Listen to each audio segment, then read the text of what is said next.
the rider who dominated World SBK for 3 years, who won titles on Pirelli tyres at circuits like Jerez, Magny-Cours and Portimao, just finished 17th in his MotoGP debut, 39 seconds behind the winner.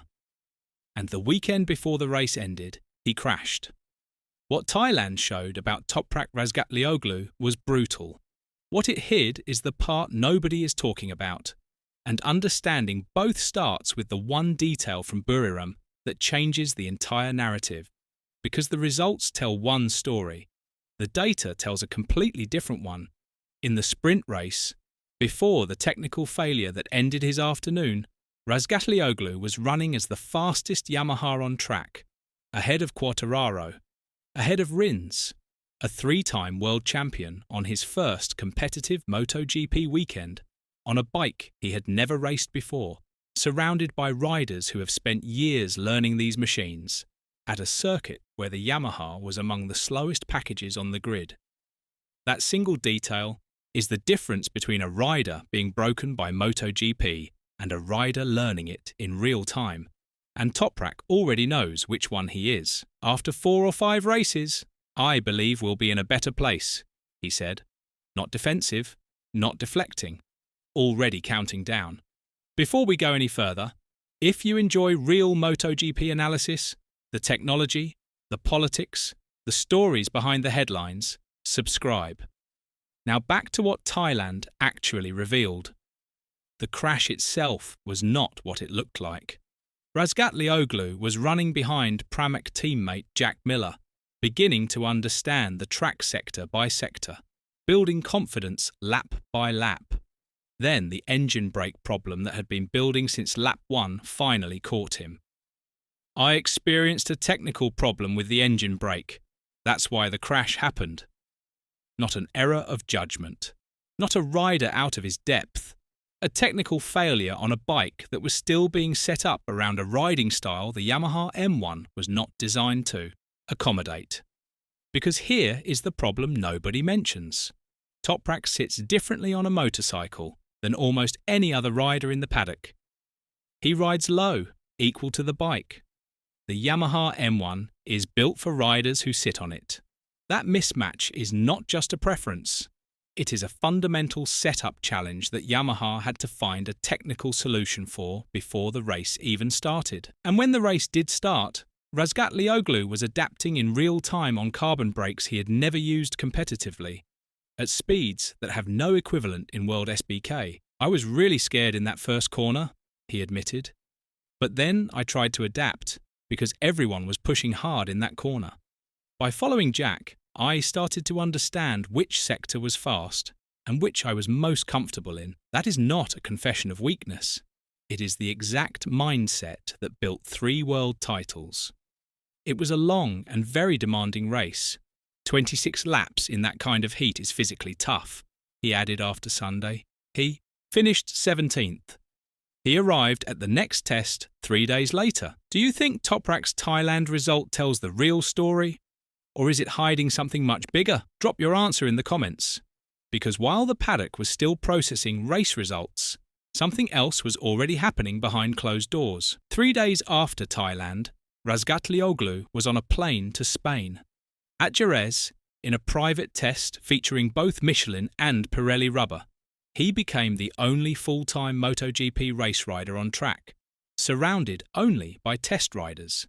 Dovizioso for Yamaha, Pol Espargaro for KTM, Savadori for Aprilia, and Toprak, the one rider whose understanding of 2027 is unlike anyone else on the grid.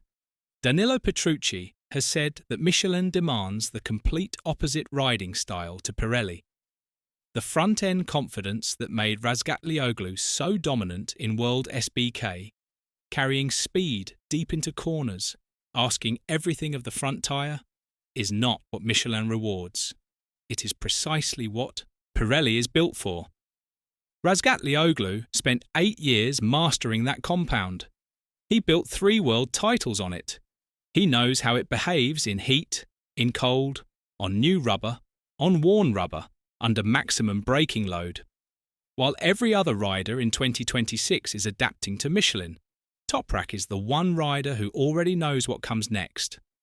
His contribution to Pirelli's 2027 development is being described from the paddock as invaluable, feedback no other full-time racer can currently give.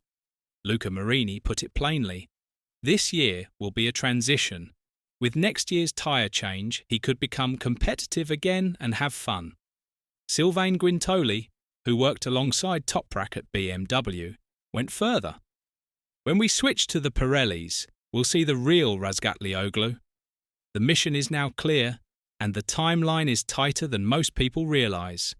Kenan Sofuoglu, Toprak's manager, has set a target that is almost provocative in its ambition: beat Quartararo on the Yamaha before 2026 is over. "We have no pressure. We know this is a long-term project," Sofuoglu said. "That sounds measured. The target he set is anything but.